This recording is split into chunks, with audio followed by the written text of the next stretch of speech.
There we go. Sorry, it's lagging a second here.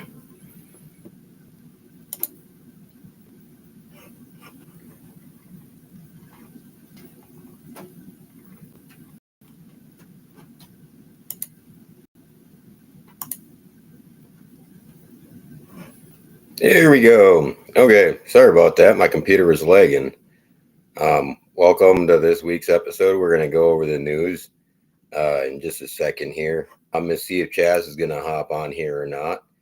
He was invited. And then sometime in the next few weeks, we're going to have a couple of the political candidates on too for the upcoming 2026 circus that we're going to be, elections that we're going to be having. Everybody knows that Tina Smith has sort of decided she's not going to run again. And so everybody wants that spot. And then there's a couple people already announcing that they're going to be running for governor. Who knows if Nebraska man Walz, Tampon Tim, wannabe Sergeant Major is going to run again or not, especially without Peggy, or if he's going to try to get the spot. My guess would be that he steps down, lets her be the governor. She runs as governor and then appoints him. But I don't know. Anything could happen. It's going to be interesting, though, because the DFL has a choice. Either try some of the center of the road stuff or keep on going further left. And I think that people are starting to reject some of those ideas. Not necessarily the people, but some of those ideas, because we've given a lot and kept on giving and giving and giving. And, well, there's only so many cares you can give before you're out of cares to give. And I think that's where we're at with everything. The issues with like the girls' sports and stuff like that affects a very small portion of the population as far as one side, and the other side it affects quite a few people. So obviously the girls, not that many are identifying as the other, and anyway, it's just interesting because that's quite a split in the voting base that believes one way on that. So I'm going to go ahead and share something on that. I'll mute myself for 1 second here.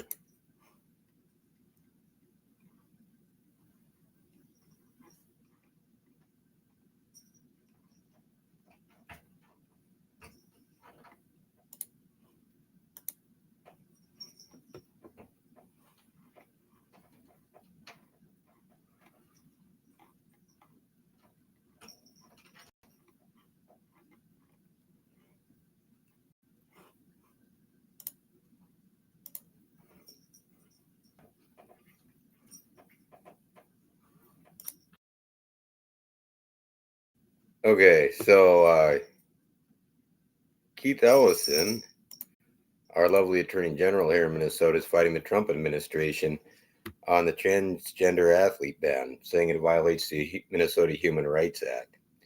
Because Minnesota had actually put in the Constitution some stuff about the human rights.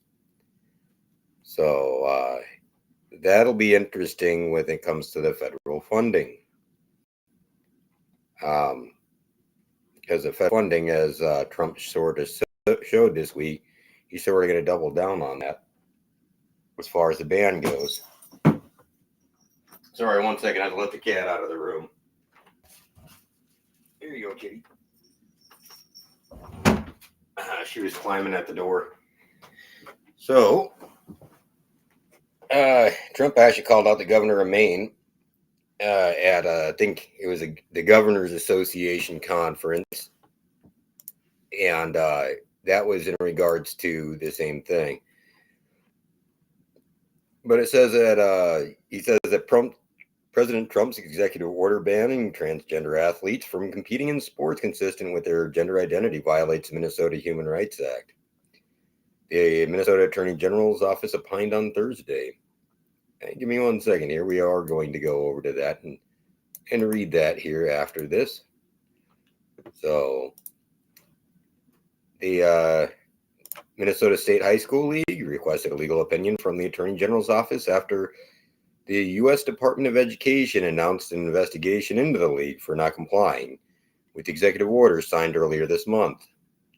The order, titled Keeping Men Out of Women's Sports, mandates that Title IX, I think it's Title 9, Title 10, the federal law banning sex discrimination in schools be interpreted as prohibiting the participation of transgender girls and women in female sports. Those not in compliance jeopardize any federal funding they receive, Mr. Trump said. In the days after the executive order was signed, Minnesota State High School League released a statement saying participation and eligibility of transgender athletes is determined by Minnesota Human Rights Act and the Minnesota Constitution. The Attorney General's office's legal opinion affirmed that statement, saying that the transgender student-athlete ban does not supersede protections from discrimination in the Minnesota Constitution or Minnesota human rights law, and that complying with the executive order would be a violation of the Minnesota Human Rights Act. So what is that? We'll go over here and let's take a look-see at it. Now, they amended some of this. They amended it in 2023. So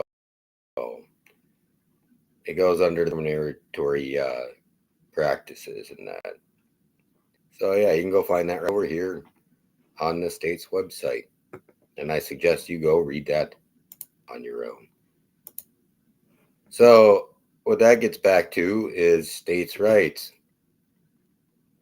The question then becomes,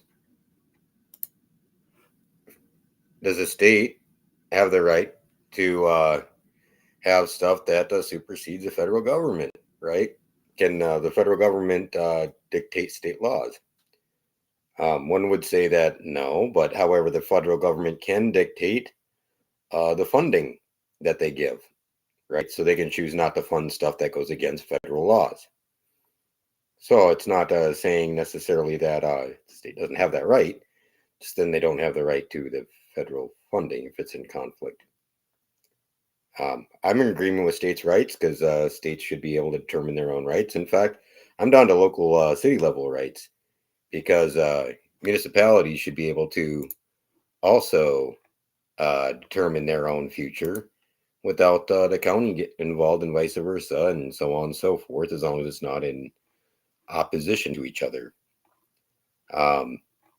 One of the problems that happens, though, is that the state or federal government decide to dictate what's going to happen that does affect the city level without necessarily the inputs from the city. So, I don't know. That's just interesting to note on that. Let me see what else we have here. I think this one's about the Twins. Yeah, because Pohlads had the Twins up for sale. Not that I care. I really don't care about the Twins. But sports in general. But some people do. So let's go ahead and take a look-see at that.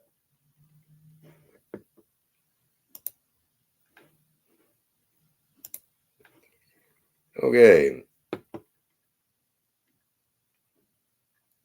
It may come as bad news because some people are upset with the Pohlads.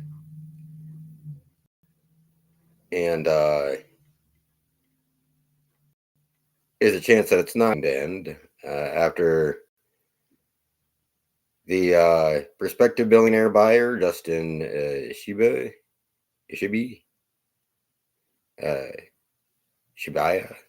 pivoted from showing interest in the Twins, putting his money in the Chicago White Sox instead.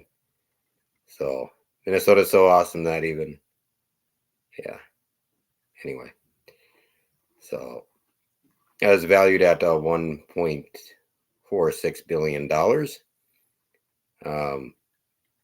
of that is their involvement with the Downtown Council and the Downtown Improvement district. Yeah, a lot that goes on in downtown to make sure that they get what they want for the games in that, which is interesting. So as a POLAD foundation, you go to a lot of these foundations that are spinoffs from these places, and they do have a lot of foundations, and follow that money back, and you'll find some interesting stuff. So another news from the Minnesota Reformer, there's a mass purge of federal workers that creates chaos across agencies and other labor news. Well, I'm not sure how many mass firings there were in Minnesota. Some of the articles I've read is that there's up to 20,000 federal workers in Minnesota. This article says 18,000. So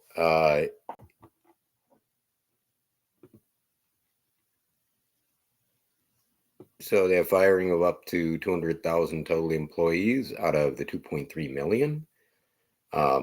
That's not a bad number when you look at the percentages.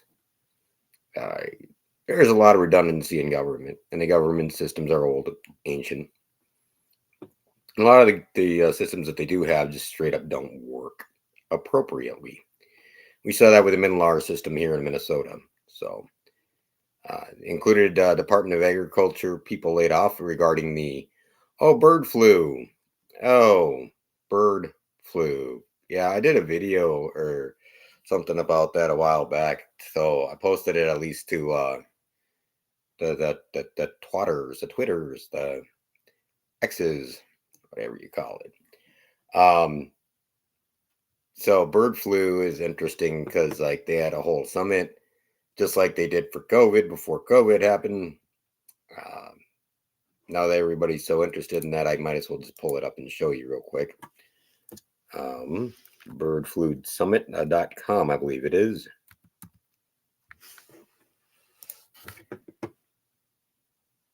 Being that they had it in that news, I will go ahead and pull it up. So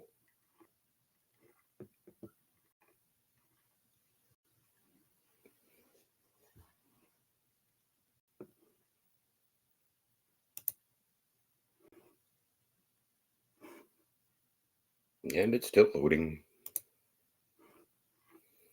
Yeah, it's like back in October, right? And you look into this, they have the One Health, right? The One Health was one of the things they were pushing along with the COVID stuff, right? You have One Health, we had one Minnesota, we had a lot of stuff, right? What they're trying to do is part of the global governance scheme where they're trying to have one global citizens united. You know, it's been one of the UN programs. Environmental and global health, right? Yeah, just look through these people. The people that were the first people on here as far as that were sponsoring or whatever. Yeah, Ginkgo biosecurity, so like that. You're right. So anyway, some of these people were like that put it on were eco health people, or not eco health the company, but like green climate energy type stuff.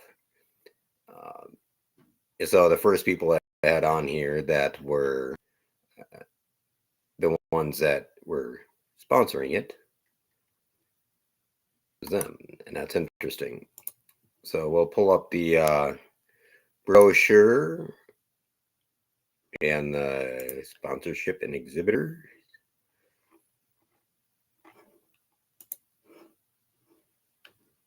So here's the brochure from October, right? And they had already had contracts for doing mRNA vaccines for the avian flu.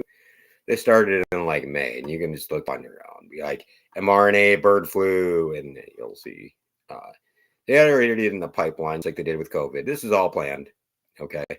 They did the turkey pardons and stuff then, right? Some mass fatality planning. Now, see, the problem is also with the mRNAs is if you add two different ones together, you don't know how it's going to react. They haven't done any of the studies on it. And the high likelihood of mass death. Okay, let's put it that way. Mass unaliving of people. So, continuity of operations and continuity of government. Wow, business continuity. Huh. They got this all planned out, huh? Law enforcement agencies, everything.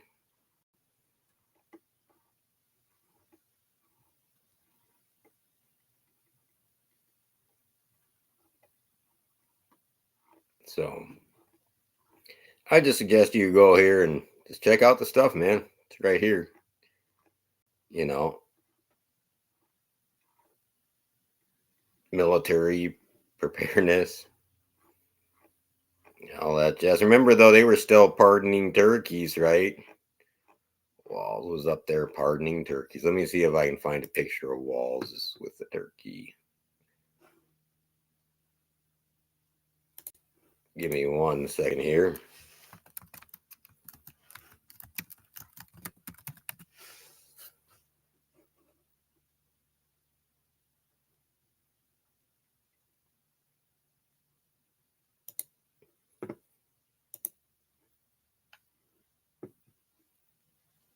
Yeah, right here. Okay, November. The turkey fails to win the pardon from Walls. Well, there's 2 turkeys I see. Yeah, 1 turkey and 2 turkey. This one's stuffed full of feeding our futures cash, and this one will be just stuffed with stuffing.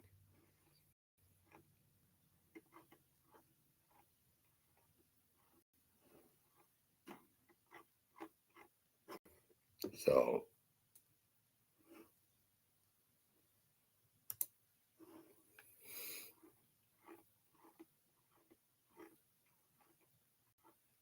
oh, here's the sponsorship levels. I guess they don't have who's all going to be there yet.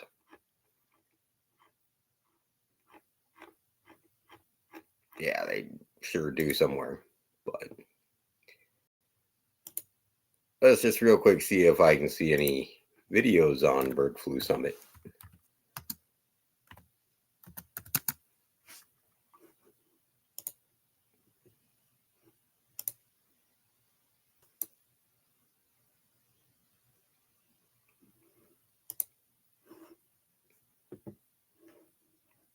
Oh, looks like it kicked off the screen share, right?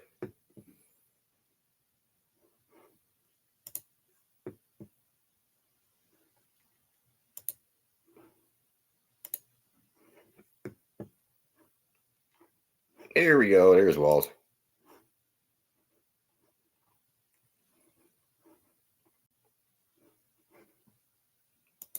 Get Walls and the turkey. So you got 2 turkeys there.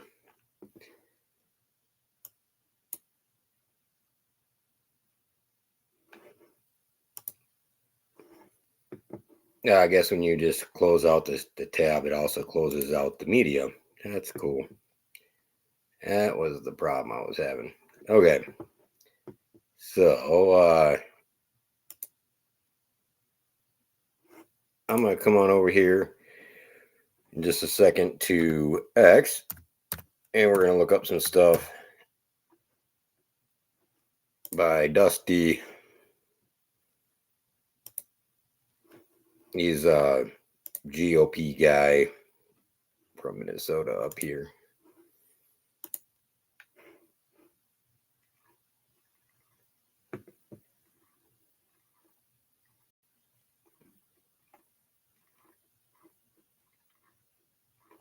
Because he has information on here about somewhere the recalls.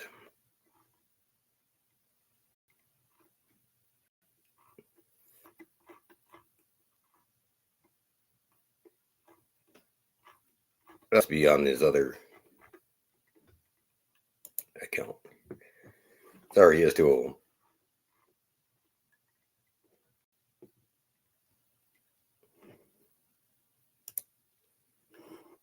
Let me just see if Chaz is here yet. Nope. Okie dokie.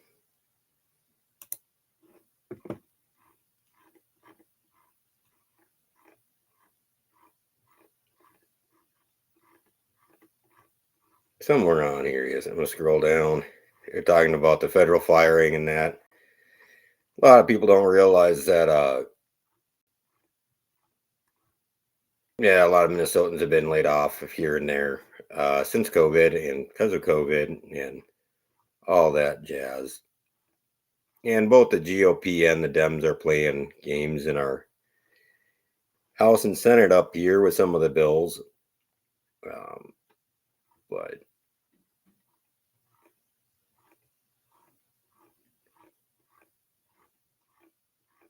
trying to see where the total is. Here's the recall effort. Yep. So I'm not sure what they're up to now. I think it's somewhere in the 20s. But they have the Supreme Court case numbers assigned to them. It'll be interesting because they're going to have to present evidence. And then the Supreme Court will decide whether or not it's valid. Most of the evidence for these will be presented probably in a bulk batch, would be my guess, unless there's individual counts they have on top of it.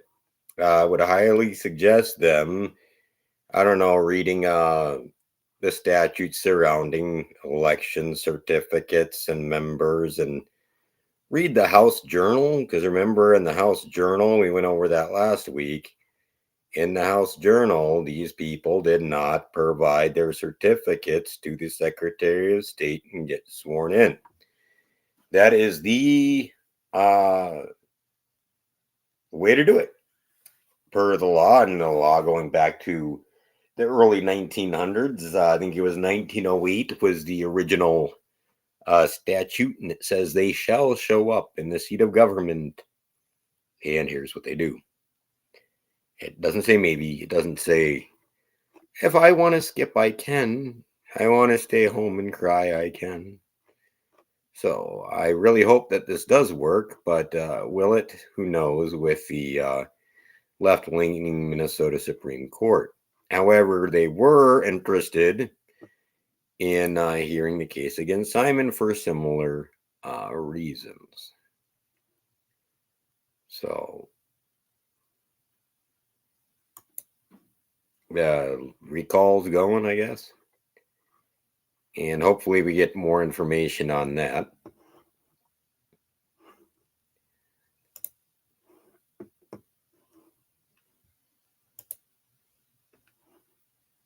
Okie dokie. I'll come on back over here. So, not sure what to say about the other news. I know for Senate, the Northern Alliance Radio Network had somebody on today. They also had Schwartz, something like that is his last name. It's a former SEAL that's going to be running for the GOP nomination. There's probably a couple other people on the GOP side going to hop in there. I know on the Libertarian side, there's somebody thinking about running, but I will not jump the gun on who it may be because I want them to be the one to announce it. But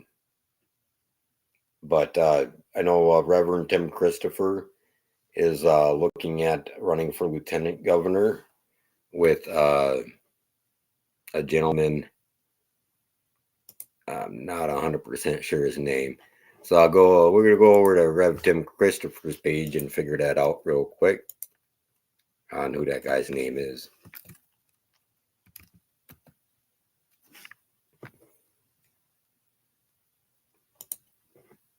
It's a guy that used to be an MMA fighter in that.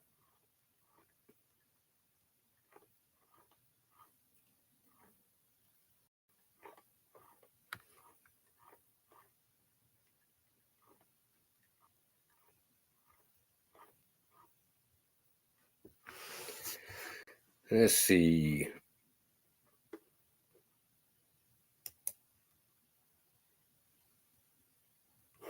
Okay, here. Let me share this.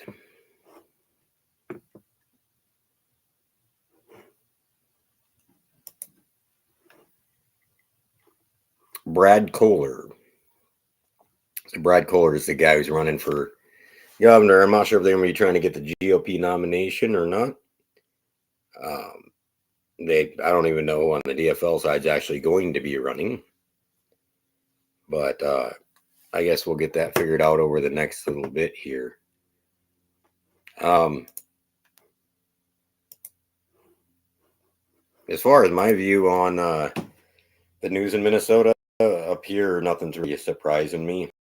The crimes are not going to get any better. The drug overdoses aren't going to get any better until they stop incentivizing it.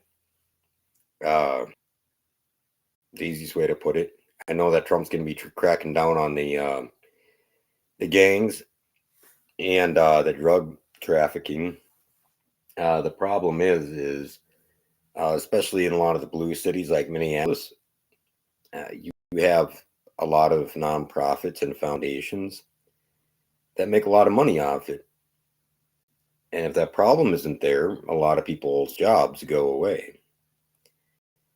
And a lot of them have billing practices that are real interesting. They'll double bill, sometimes even triple bill for the same services at the same time. There's a lot of tax money going to waste. A lot of direct appropriations. We saw one of those this week. Let me see if I can find that one real quick. It was quite interesting. Osmond pulled it back. Not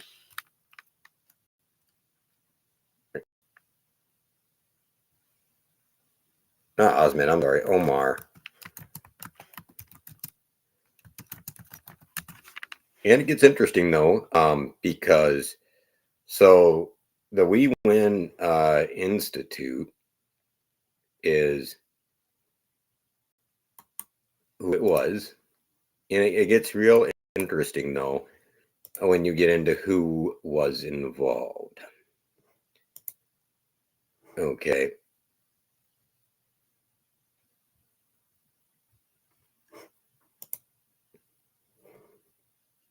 And I'm going to go with the Minnesota Reformer on this one. So let me make sure I'm sharing that. And we'll get right into it.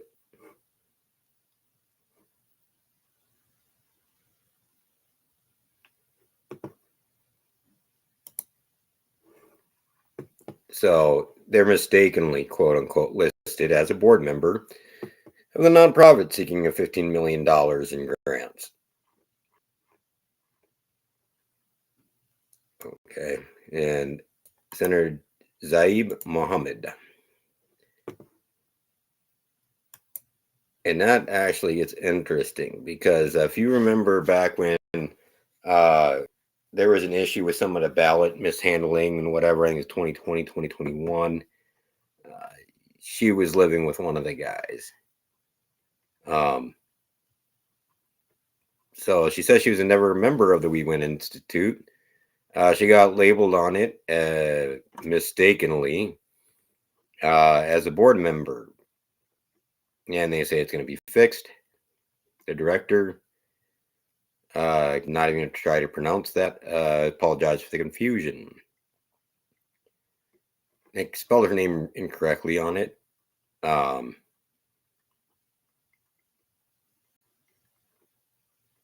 she has to be taken off of there. It is authored by Omar Feta. And there's previous relationships between those two as far as I'm not sure if it's family or if it's just politics. I'm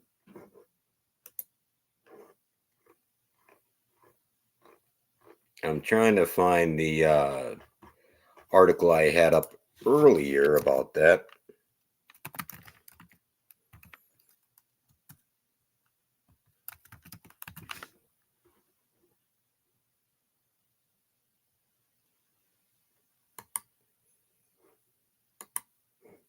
Yeah, here we go.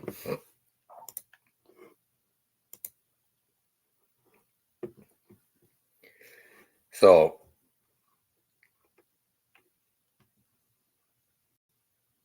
The guy who lied as part of a grand jury, two grand jury, has connections to the senator and candidate. These two. Oh, he authored the bill for the nonprofit that she wasn't a part of. And Muse Muhammad. Right.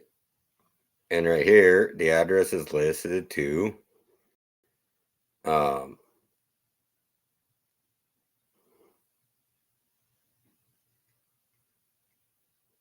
to the same area. Okay. For traffic tickets, whatever else. And a business registration documents for this person who's married to Senator Fateh. Okay, and the same address was for her. So that gets interesting when you come back over here and makes it less likely that this was just some sort of mistake.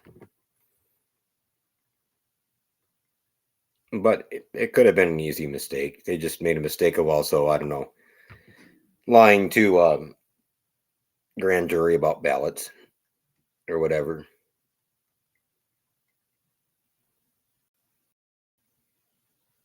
So yeah, we went institute, received $3 million before, and it was part of a bill offered by Omar Fateh. And they gave $1 billion, right, to nonprofits. Well, it gets interesting because some of these nonprofits also have PACs or do kickbacks to politicians, either hiring their staffers. We've seen that one. Board positions, or in the case of like a Mother's Love and 21 Days of Peace and all that, they have a lot of influence with KMOJ. And so KMOJ gets their politicians on there and gives them free time. They only invite certain people on. Right? Oh, wait. Among the lobbyists, the best nonprofit lobbyist is Nancy Heidlen, or Hilden, whatever, from Heidlen Law and Advocacy. Well, that will get interesting here in 1 second. We're gonna dig into that one. We're not gonna let that one go. So 1 second here.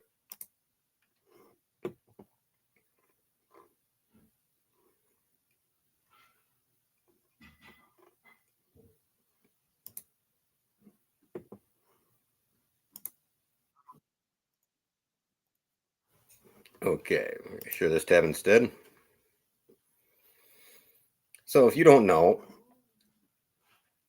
this lady right here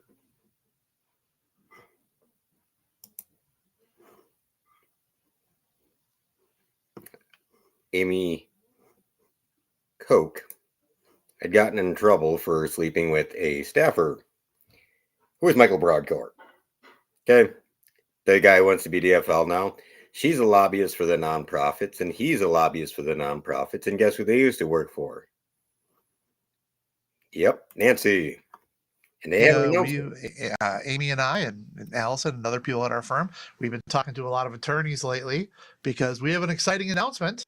We do. Dun, dun, dun, dun. We've got a new firm. Yes. You've probably been hearing for, I don't know, a decade now, or well, a little shorter for you, a little bit for me, but 8 years anyway, that we were political strategists and lobbyists at Hilden Advocacy and Law. Nope, we can change that now. We are Momentum Advocacy. Momentum Advocacy that has started Presently, Amy and I will take over as principals of the firm January 1st. Team remains the same. Team What's up, remains the same. bosses? Yeah. We of course want to congratulate our friend and mentor Nancy Hilden, who is going off into retirement to have much more fun. Yep. I talked to her on the phone today, and I said, "You did not tell me that owning a business contains so much paperwork. I'm tired of it, and it's been a day." It gets too.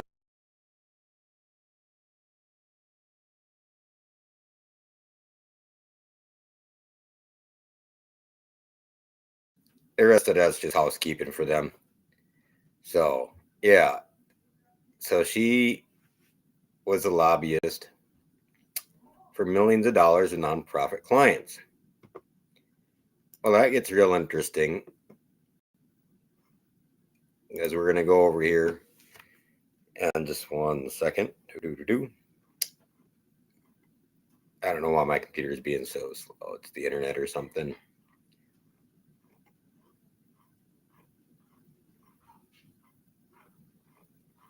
Okay.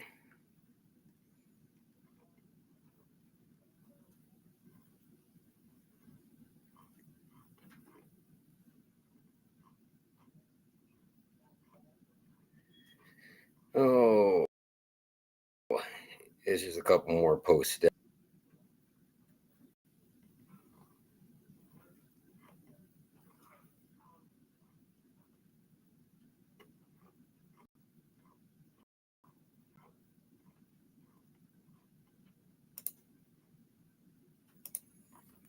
Okay.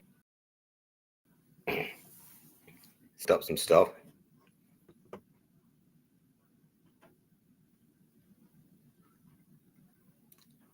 This was their advocacy in law, right? It was just doing business as, with Nancy Highland being the primary and fully responsible. Okay, they just made up momentum. And it is a real partnership. It's a real business too. And the team is the same, except for they've added on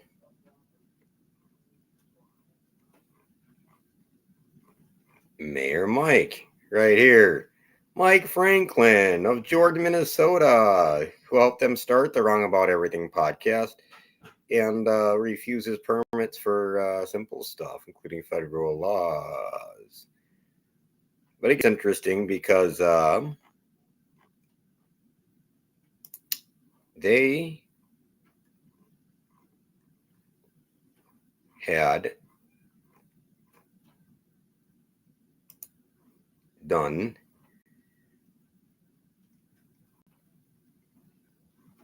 something very interesting here. If we go to Dustin Your Age's stuff again, I'm just going to blow this up. Okay, Amy Bach, Feeding Our Futures. Mailing address, Nancy Highland. Oh, Amy's the head person here? Not the nonprofit lobbyist that made sure they got millions and millions of dollars, who's now riding off into the sunset scot-free after just running all this as a DBA. She is Highland Law.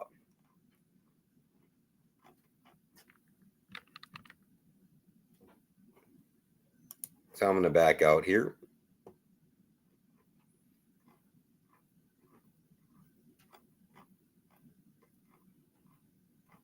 And so I just wonder, being that Mayor Fry's aide is connected to Feeding Our Futures, and Sarah Clark worked for Nancy Highland and is connected to Feeding Our Futures, and that's Mayor Frey's wife. So now we have two people connected to Mayor Frey. They got paid off by one of the organizations associated with Feeding Our Futures. Good job, Mayor Mike. Great team you hopped onto there, buddy. So I think that's about all I have for today. Just make sure that you stay safe. I'd stock up on anything you might need as far as perishables, as far as goods, stuff like that. So, oh yeah, damn feeding our futures. Wow. And where's the mainstream media? Yeah, so it's just it's interesting, we can only do so much. We can bring a horse to water, but you can't, make it drink or whatever. So, but so yeah, I would highly suggest those stocking up on perishables, stuff like that, because with all these disruptions with the layoffs and everything, people are going to be upset. The left is going to get more upset, and people think that the left is a bunch of snowflakes, but they've been training for a bit, and just realized that in the '60s, they actually did bomb stuff, right? Whether underground and that. Some of these people were trained by those people. So I would just be prepared. If they don't get their way, they're going to throw a hissy fit, just like the right. If the left got in, the right would have done the same, right? Because our country has gotten so far away from center, we've gotten so far to the left, the pendulum swinging back to the right, and yeah, it's going to swing hard. Sorry, it's just the way that it works. As far as supply and demand goes, with all the vaccine stuff that they're talking about with the birds, I would highly suggest making sure your birds aren't vaccinated, and making sure that where your eggs and birds are coming from. They're looking at doing it to cows too. mRNA vaccines, I would stay away from. mRNA is one thing is used for is gene editing. They tried experiments in the 90s on it, and when they got to the efficiency rate, 100% of the animals died. So it will make you immune by death.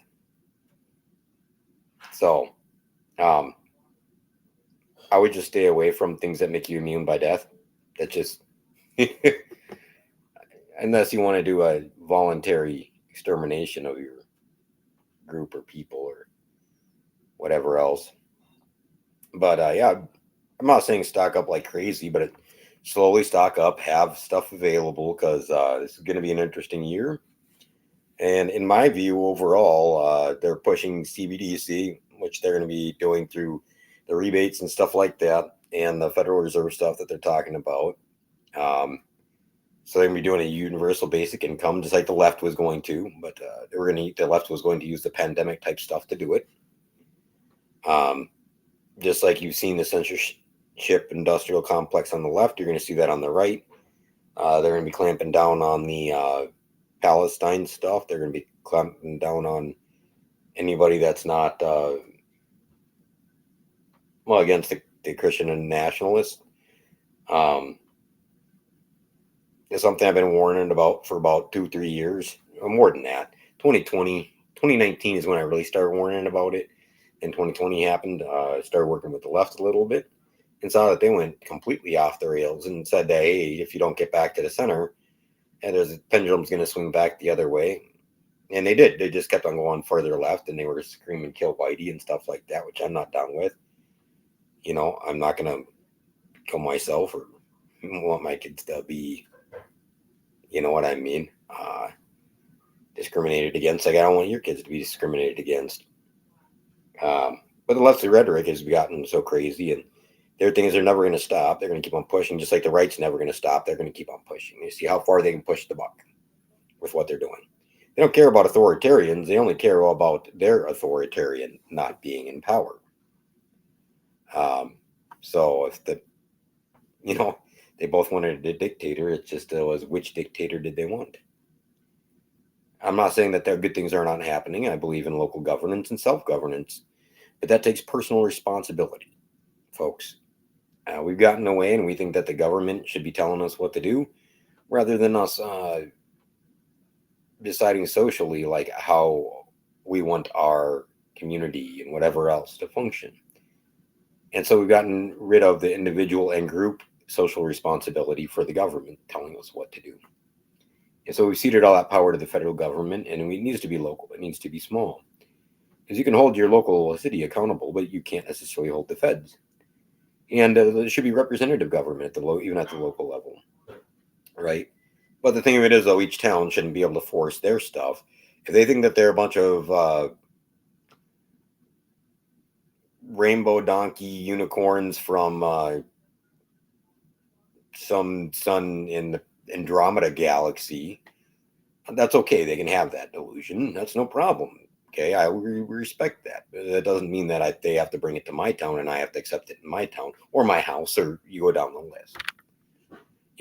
I'll respect that, but that doesn't mean I'm going to want it for me, and it doesn't mean I'm going to give in to the non-reality.